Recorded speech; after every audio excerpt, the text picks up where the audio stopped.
Fala pessoal, tudo jóia? Sejam todos bem-vindos aqui ao meu canal. Existe um ditado antigo que diz: não confunda alhos com bugalhos. Pois é, esse tipo de ditado português que caiu no senso comum, ou seja, muita gente conhece, serve muito bem para ilustrar que nós não devemos confundir coisas que parecem semelhantes. Eu digo isso porque muitos que estão iniciando no mercado de ações confundem empresas em processo de reestruturação com companhias falidas. No entanto, uma compreensão errada entre esses dois conceitos pode levar o iniciante a grandes perdas. Assim, eu resolvi gravar esse material explicando quais são as nuances que envolvem esses três tipos de situação. As empresas sem resultados, mas que são queridinhas no mercado, as boas empresas que estão passando por processos de reestruturação e as empresas que estão em recuperação judicial. Dessa forma, vocês irão entender de maneira bastante simples a diferença entre uma empresa que está redesenhando o seu modelo de negócio e vive um momento atípico dentro do mercado, daquela empresa que está à beira da falência ou que não produz resultado algum. Curiosamente, existem companhias que não geram resultados, porém muitas vezes são negociadas e admiradas por inúmeras pessoas. Então é justamente sobre isso que nós vamos falar. Meu nome é Marcelo Teófilo e o episódio de hoje do Impodcast é sobre a diferença entre turnaround com empresa falida ou que não apresenta resultados. Então, se esse assunto é do seu interesse, se inscreva no canal e ative as notificações para você ser informado sobre os novos episódios. Bem, vamos lá. Existem várias empresas listadas na bolsa que, se você fizer uma análise do histórico da companhia, verá que ela não produz resultados e nem gera lucros. Possivelmente a direção decidiu abrir o capital utilizando o mercado para captar recursos durante o momento do IPO, porém seus projetos não decolaram.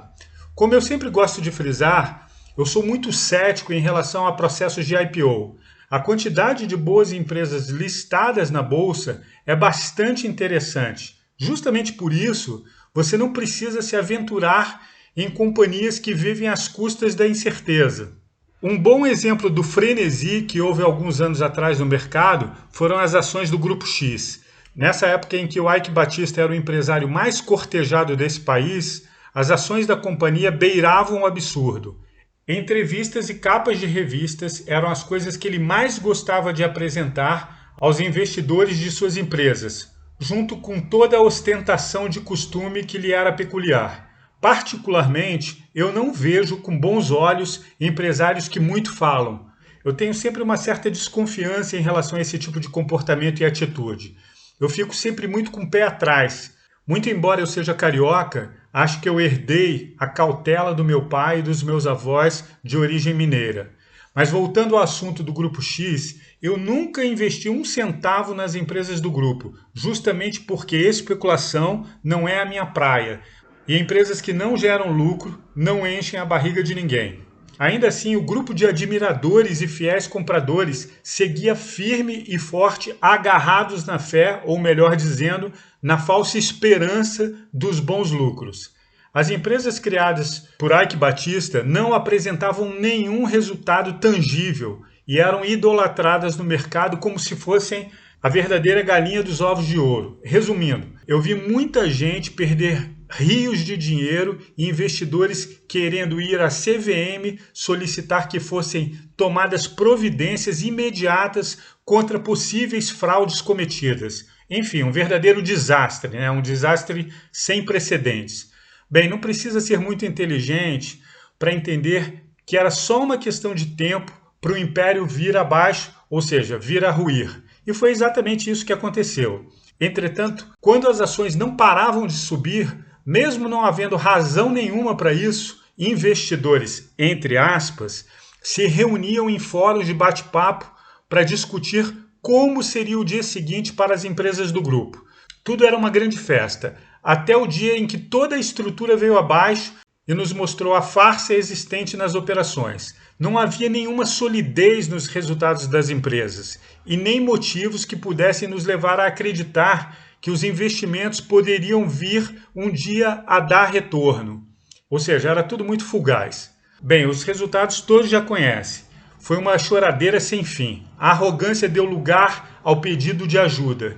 E os espertalhões, que tudo sabiam de operações especulativas, ficaram a ver navios com uma mão na frente e a outra atrás. Os desavisados ficaram pelo caminho acreditando em discursos sem fundamentos dos especialistas de plantão. E por que será que isso tudo acontece? Bem, a resposta é muito simples. Enquanto houver ganância, as pessoas continuarão perdendo dinheiro no mercado.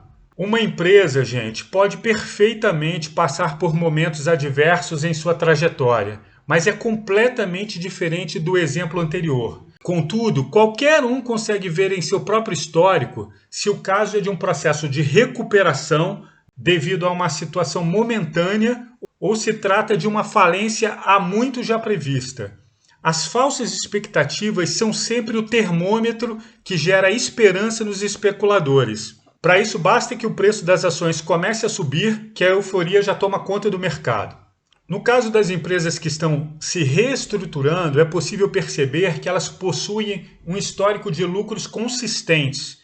Quase sempre são empresas que têm um baixo nível de endividamento, contemplam um caixa robusto que permite que a empresa passe por esse momento de reestruturação com serenidade. Você consegue entender claramente que a companhia está redesenhando o seu modelo de negócio em virtude das novas necessidades do mercado. Nesse momento, um bom exemplo é a Ambev, uma empresa extremamente robusta, mas que se viu diante de novos desafios. O mercado de cervejas no mundo mudou.